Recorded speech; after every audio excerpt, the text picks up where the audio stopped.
What's good, guys? Welcome back to another episode of GNG News. Tornado kills at least 23 in Lee County, Alabama.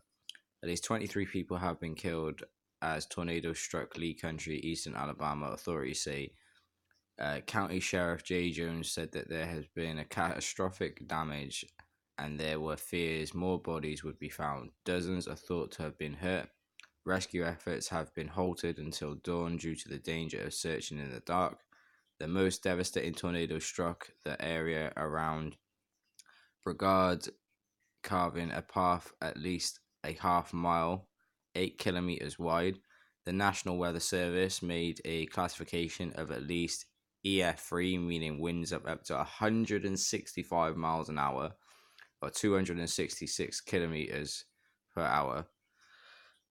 How a tornado is formed.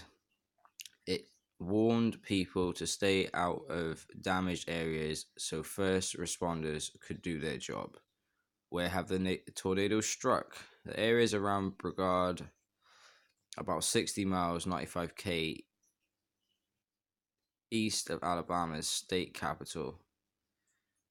Montgomery appears to have borne the brunt. The tornado there struck about 2 p.m. or 8 p.m. GMT on Sunday. Footage showed snapped poles, roads littered with debris, and houses without roofs. Sheriff Jones said some homes have been reduced to slabs. Authorities feared the death toll could rise.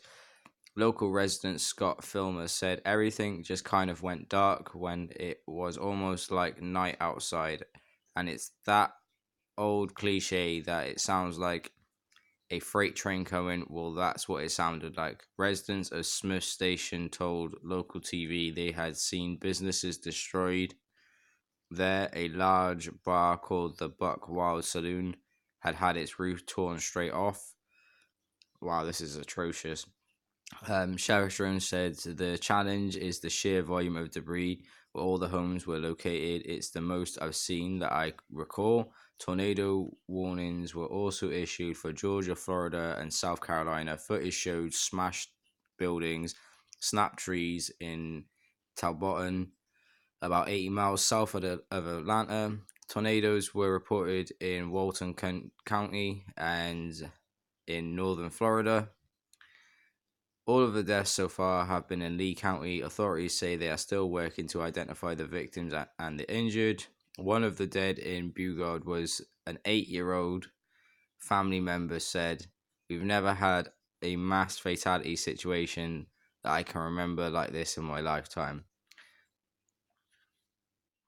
He said on Sunday evening, "We've still got people being pulled out of the rubble. We're still going to be here all night." Alabama meteorologist Eric Snill tweeted that there were more deaths in Lee County in one day due to a tornado than in the entirety of the U.S. in 2018. East Alabama Medical Center said it was treating more than 40 people injured by the extreme weather and was expecting more. Several people were reported to be hurt in Talbotton in Georgia, though not serious.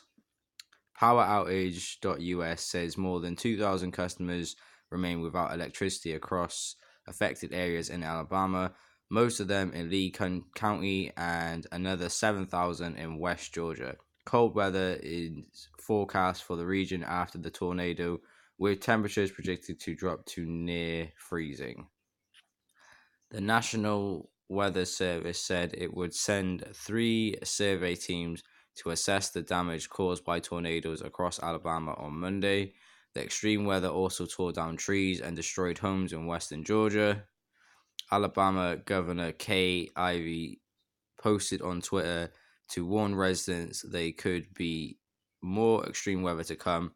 "Our hearts go out to those who lost their lives in the storm that hit Lee County today," she wrote. President Donald Trump also tweeted asking people to please be careful and be safe. And Apple CEO Tim Cook, who was born in Mobile in the southwest of the state, said he was devastated by the news, saying Lee County was a place close to my heart. The series has occurred earlier than we traditionally peak season for tornadoes, which runs from April to June, when more than half of the year's tornadoes generally strike. Weather systems are more conclusive in these months. Warm air flows north from the Gulf of Mexico at the same time as storm systems are propelled into the south and Midwest by a southwards dip in the jet stream. These latest tornadoes appear to have carried the deadliest toll since 35 people were killed in Mississippi, April 2014. A super outbreak of tornadoes across a swath of the US in April 2011 killed more than 300 people. So, yeah, I feel really sorry for the people over there who've obviously had their lives, lost family, and had their homes essentially destroyed by this tornado. Um, it is devastating for something like this to happen. Obviously, the amount of deaths in one day, and the amount of people that are affected by this. Thoughts and prayers go out to each and every single one of them and all their families. Thank you for watching another episode of GMG News. I was watching this on the news earlier, and it did touch me, so I had to make a video on this because I really do feel for all these people who have been affected by this situation. It's not their fault, obviously. Unfortunately, tornadoes are not the nicest, especially when they hit. They can cause devastation just like this. But thoughts and prayers go out to each and every single family that have been affected by this. Thank you for watching another episode of GMG News. Don't forget to subscribe, and I'll see you all in the next video very, very soon. Enjoy yourselves and stay safe.